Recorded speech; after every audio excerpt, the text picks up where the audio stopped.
The National Desk, America's News Now.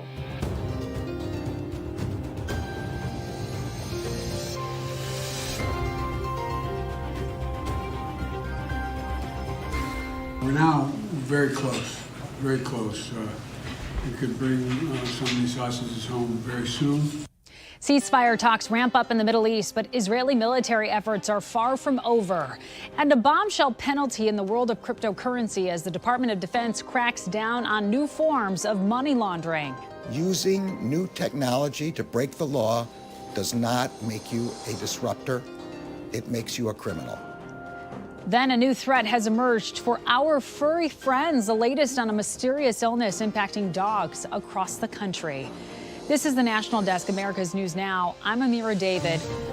We begin tonight with what we know about a hostage deal to free a broad portion of those being held captive by Hamas. Sources now say the deal is imminent. Tonight, new details emerging over who will be released and the length of time for a ceasefire pause as Israel's cabinet greenlights a deal to move forward. Let's get right to Atra El-Nashar with the latest.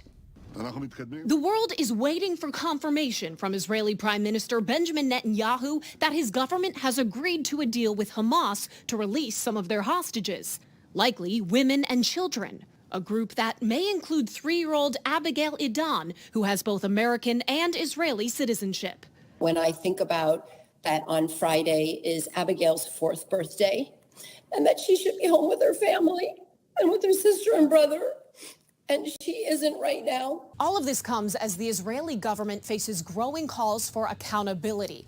On Monday, families of the hostages expressed frustration about a lack of information and access to officials. I do expect them to be transparent as much as possible, urging leaders at the Knesset to prioritize rescuing hostages over talks of executing members of Hamas.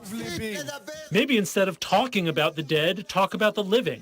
Stop talking about killing Arabs. Talk about saving Jews. Israel also under pressure to provide proof the Al-Shifa hospital in Gaza was being used by Hamas as a base. The IDF releasing video it says shows their interrogation of Hamas fighters admitting to the group's activity in the hospital. My sister was re-kidnapped and now... There are still so many unknowns, like the condition of the hostages, the White House saying this Monday. It has been difficult to get any great detail on every single hostage, where they are, how they are. And what hope is left for the roughly 190 hostages who are not expected to be released in an imminent deal. In Washington, I'm Atra El-Nashar for the National Desk, America's News Now. Atra, thank you. Despite being in the final stages of the agreement for a temporary ceasefire, military bombardment that continues over the northeast side of the Gaza Strip tonight, very much active there. This is what could be seen from Israel. Multiple large explosions, early reports indicating there were wounded men, women, and children taken to hospitals, though it is unclear at this point how many. The military activity, though, comes as more than a dozen Democratic senators, including Virginia's Tim Kaine and Illinois' Dick Durbin, sign on to a letter. That letter to President Biden calling on him to do more to get Israel to protect civilian lives as pressure mounts on the administration to exert influence to curb Gaza's deepening humanitarian crisis. Tonight, 1.7 million Palestinians are homeless, displaced after orders to evacuate. That's according to the latest update given by the main United Nations agency operating in Gaza. Meantime, food systems are collapsing. This as limited access to water and sanitation in Gaza are posing a serious threat of mass disease outbreak. Here's what a UNICEF spokesperson had to say earlier today. If children's access to water and sanitation in Gaza continues to be restricted and insufficient, we will see a tragic yet entirely avoidable surge in the number of children dying. Meantime, tonight, the Department of Defense has confirmed that Iranian-backed militias conducted a missile strike against the U.S. and coalition forces in Iraq, resulting in several non-serious injuries and slight infrastructural damage. Immediately following the attack, a U.S. military AC-130 aircraft in the area conducted a self-defense strike against an Iranian-backed militia vehicle and a number of Iranian-backed militia personnel involved in this attack. The U.S. official telling CNN a military aircraft fired on a vehicle, killing, quote, hostile forces as an immediate response to an attack on U.S. and coalition forces at al-Assad Air Base in Iraq yesterday evening. Now, this appears to be the fourth self-defense strike we have seen happen over the last month or so, following separate ones that were carried out on October 26th, also November 8th and November 12th. The latest numbers indicate there have been 64 attacks on U.S.-linked targets in Iraq and Syria since October 17th. 56 U.S. troops have sustained minor injuries in such attacks, at least 25 of which have been traumatic brain injuries. Back in the United States, tensions remain high. In Michigan, vandals spray painted on the property of the Shabbat of Kalamazoo an Orthodox Jewish group, as well as the home of Rahm Emanuel. That's the former Chicago mayor and chief of staff in Barack Obama's White House. The word Nazis were spray painted on a fence outside Emanuel's home, and swastikas were spray painted on the Shabbat property. New York in particular experiencing a major uptick in hate incidents towards Jewish groups, prompting state and local lawmakers in New York and elsewhere to demand big changes. Here's Christine Frizzell with the latest. The group Students for Justice in Palestine more vocal than ever at universities nationwide. But some now accuse them of supporting Hamas and terrorism. A bipartisan group of New York lawmakers asking Governor Kathy Hochul to shut down the group at area universities. In a letter writing, SJPs across the state have released statements that endorse attacks on civilians, arguing their rallies include chants from the Hamas charter, calling for the death and annihilation of Jews and Israel. Some chapters already suspended elsewhere. At a time, the Department of Education has launched an investigation into 7 schools for alleged incidents of anti-Semitism, which have skyrocketed since the October 7th Hamas-led attack in Israel and the weeks of bombing by Israel that have followed in Gaza. Colleges should be places where students could express themselves, and it's okay to have different beliefs. And it's okay to express those different beliefs. But when it becomes a threat to students, or when students can't feel safe walking from their dorm to their classroom because they're afraid that they're going to get harmed, that's unacceptable. A professor at Wake Forest University resigning after backlash from this post on X, appearing to sympathize with the October 7th attack, writing, "So it's kind of a duh, but if you turn me out of my house and confine what's left of my family to the small, impoverished state you run as an open-air prison, I could be tempted to shoot up your dance party." There are also new alarm bells in New York, following a brand new threat assessment by the New York State Intelligence Center of increased threats of a terror attack. Governor Hochul announcing new actions and $3 million in new funding to beef up staffing. But she's also demanding social media companies take action. And as the steward of the 21st century public square, TikTok and other social media companies, they must start to regulate vile hate speech that originates on their platforms. Now, all of these warnings come as the FBI says it had already been operating on high alert before the war in the Middle East, with threats surging ever since. Amira? And Christine, with this rise in incidents, not so surprising that you've got local lawmakers calling for these student groups to be shut down. But aren't there some free speech issues here? Yeah, there's already been a lawsuit filed by the University of Florida chapter of Students for Justice in Palestine, challenging this order that's been issued to deactivate their group. And they, along with the ACLU, say that their constitutional right to free speech has been violated. All right, Christine Frizzell, live in D.C. for us. Thank you, as always. We are going to take a look now at the weather during a busy travel week. A cross-country storm now in the eastern U.S., bringing lots of heavy rains and wind to cities like Washington, D.C., New York, and Charlotte. Tornadoes could hit some areas in the southeast through tonight. The storm will reach Boston by about tomorrow morning, and then most of the East Coast, that's going to be dry by tomorrow evening. Millions of people, though, they are expected to hit the roads and skies in record numbers for the Thanksgiving holiday. The good news, though, is travel costs are dropping. That's according to Hopper saying airfare is down 14% from a year ago. Meantime, AAA reports regular gas averaged $3.30 a gallon on Monday, down from $3.67 last year. The busiest travel days are today, Wednesday, and Sunday. Developing right now, at least one person is dead and others are believed missing in a large landslide in Alaska. This happened at around 9 p.m. last night near Wrangell. That's an island community of roughly 2,000 people, 150 miles south of Juneau. 3 homes were in the direct path of the landslide. Search and rescue efforts continue at this hour.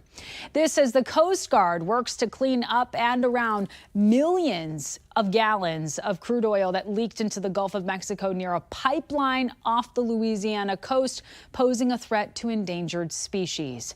Officials did not say when the leak began. They're also not sure of the exact amount or source location of the spill. The Coast Guard is inspecting the pipeline for more information. An independent panel in Maine right now seeking answers to the mass shooting that took the lives of 18 people last month. Members voted yesterday in their first meeting to request subpoena powers so they can access the military service records of the shooter, Robert Card. The group is looking into the events leading up to the tragedy and the response. They'll meet again on December 14th. In Colorado, suspected gunman 45-year-old Hanmei K. Clark has been found and arrested by New Mexico State Police after a day-long manhunt. He has been on the run after allegedly shooting 4 people in what police called a property dispute. 2 men and a woman were killed, while a 4th victim is expected to survive. New details are emerging from a mass shooting of 4 people at a Walmart in Ohio last night. We now know the suspect, who died of a self-inflicted gunshot wound, has been named as 20-year-old Benjamin Charles Jones. 2 of the victims, hospitalized with critical injuries, have been upgraded to stable. Meantime, a 3rd remains stable, and the 4th victim remains in critical condition.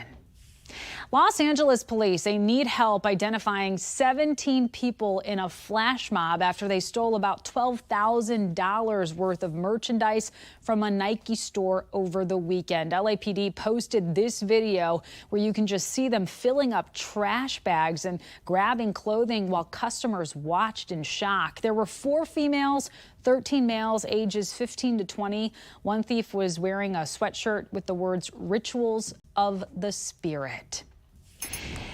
Voters in southwest Utah, they head to the polls today for a special election. Republican candidate Celeste Malloy is taking on the Democratic State Senator Kathleen Ryby, and they're looking to replace Republican Congressman Chris Stewart. The congressman resigned in September to care for his ill wife. After the election, the House will have full membership. Currently, Republicans holding an 8-vote advantage. Well, coming up, the presidential debate calendar has been set, but will the party nominees even take part? We're going to break down the debate in just a little bit. Then, reports of a mysterious disease affecting dogs are growing, how to protect your pet, and what symptoms you need to be looking out for. Plus, progress the DOJ just made in the fight against fentanyl after several recent overdoses at a Virginia high school. Stay with us.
The Justice Department ordering Binance, the world's largest crypto exchange, to pay more than $4 billion in penalties and forfeitures for evading U.S. laws to grow its business.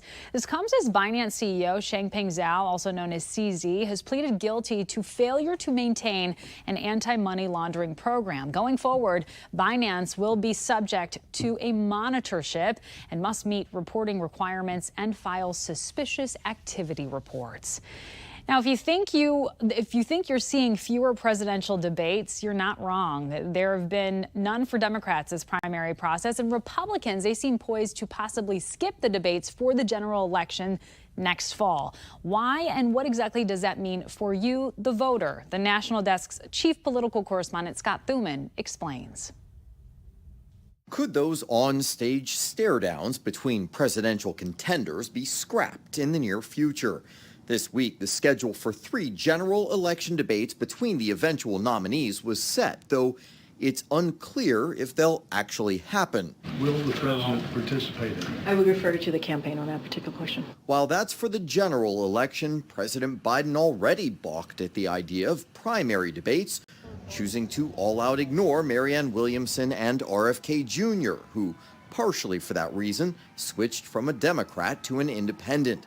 And the Republican Party is boycotting the general election showdowns sponsored by the Commission on Presidential Debates, claiming unfair treatment in the past. And Donald Trump has yet to debate his Republican primary competitors. He owes it to you to be on this stage and explain why he should get another chance. The debate over debates intensifying as Trump and supporters pressure the GOP to stop the primary ones altogether, calling them a waste of time. He feels, as the former president, he shouldn't have to be on the debate stage, that he's going to earn the nomination a different way. Presidential debates have taken place every election cycle since 1976, and in recent years, as many as 2/3 of Americans have said they've been helpful in making up their minds. And they've had critical impact dating back to 1960. The candidates need no introduction. When a more polished and camera-ready makeup-wearing John F. Kennedy squared off with a sweating Richard Nixon, who in turn lost that election.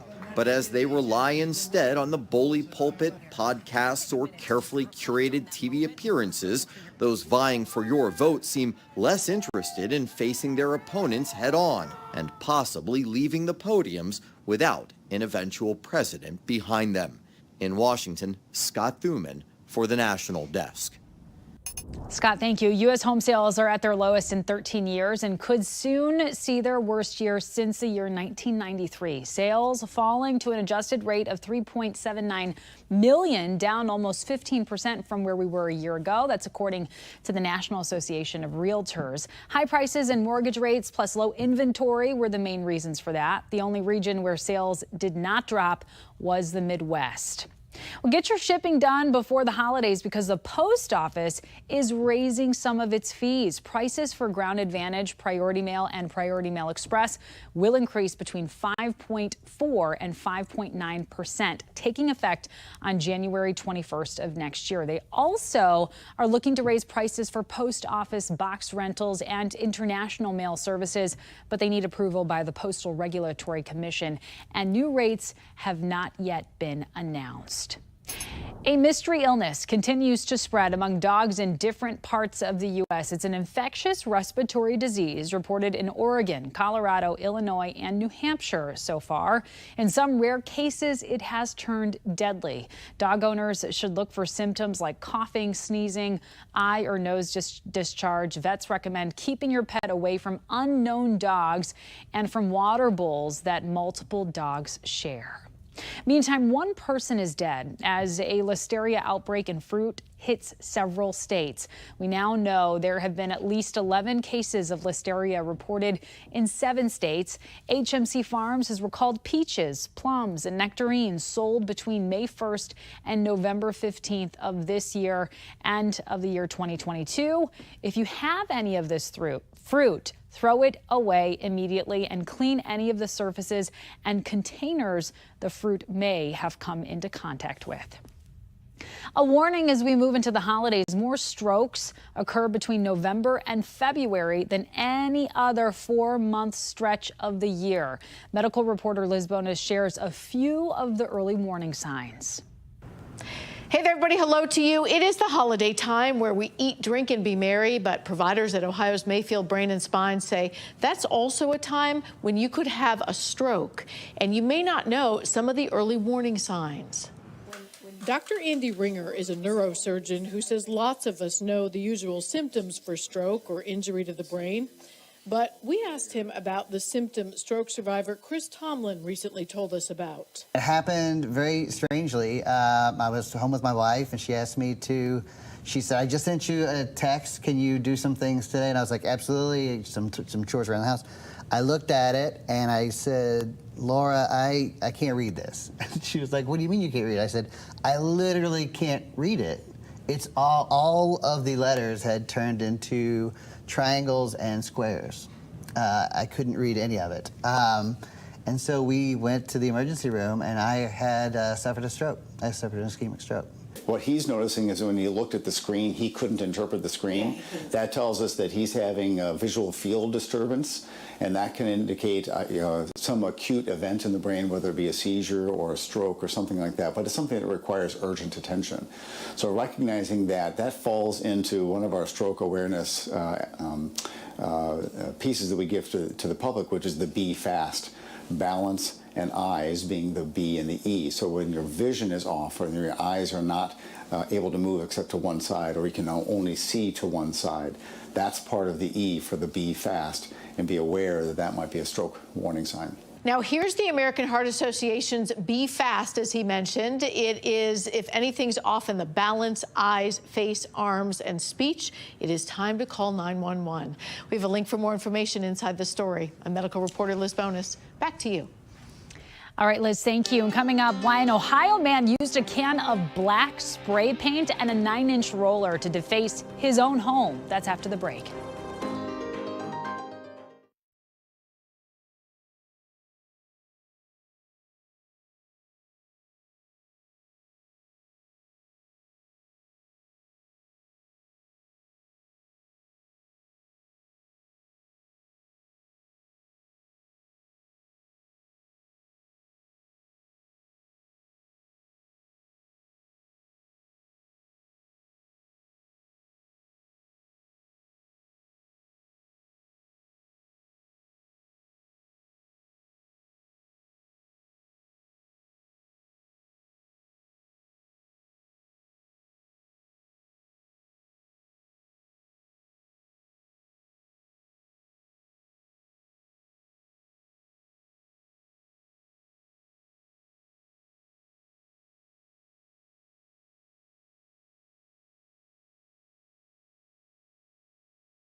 We have reporters all across the country in your neighborhoods covering the issues that matter most to you. We are taking the pulse of America.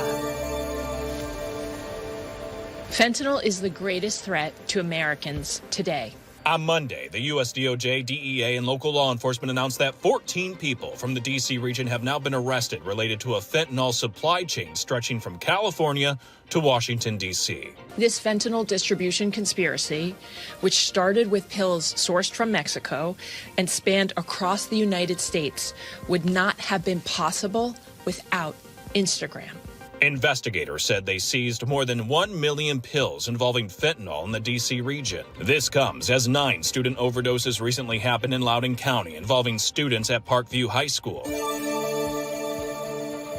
Parents Janine and Casey say to know Carson was to love him, a fun-loving, intelligent 12-year-old obsessed with reading and a talented athlete. In 2021, the couple bought a gun safe at Shields in Sparks. They chose this Fortress quick access safe with a biometric lock that requires a fingerprint to unlock. Casey, an electrician by trade, says he programmed and tested it. But on January 28th, 2022, every parent's worst nightmare. It's been the most horrific thing that we have ever been through. Carson managed to open the safe and shot himself. His parents say he was not struggling with mental health. In a lawsuit, they allege that anyone's fingerprint can unlock the safe if it has not been properly set up. What's more, the U.S. Consumer Product Safety Commission and Fortress Safe announced a recall of 61,000 gun safes last month, including the Fortress model, for the malfunctioning fingerprint scan. Mike Wiggins is anything but bashful. It didn't fall out of the sky and land in my lap, that's for damn sure. And he certainly isn't shy when it comes to airing his grievances. But the way he chose to address an ongoing dispute with Pierce Township police, administrators, and neighbors is quickly becoming the talk of the town. Wiggins says he's being harassed by police and zoning officials. He was cited for trespassing, and neighbors have reported him several times for excessive noise. You know, he said he's hunting coyotes, but he's firing off 25 to 50 rounds at a time. And it appears to me that he's just trying to agitate his neighbors.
Well, we have a new photo of the Milky Way, and it is detailed like you have never seen before. NASA's James Webb Space Telescope captured this picture right here. It used infrared light, which is invisible to the human eye, to create the image. There are about 500,000 stars in this shot. It shows new features within the area that could help astronomers learn more about the early universe, and it's remarkably beautiful. That does it for this edition of the National Desk. For those of you traveling tomorrow, safe travels to you. Happy Thanksgiving. I'm Amira David. Thank you so much for watching.